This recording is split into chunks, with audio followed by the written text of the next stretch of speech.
ba? Hapon na? Wala nga number eh. Una magpapasalamat muna si Ma'am Richelle. Siya talaga nakaisip nito. Wala ako. Pangalawa.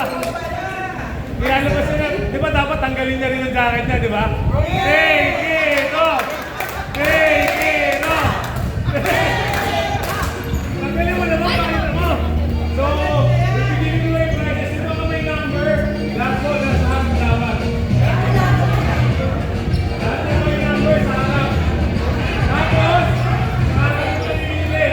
Kung sino yung mga mabibigyan ng price.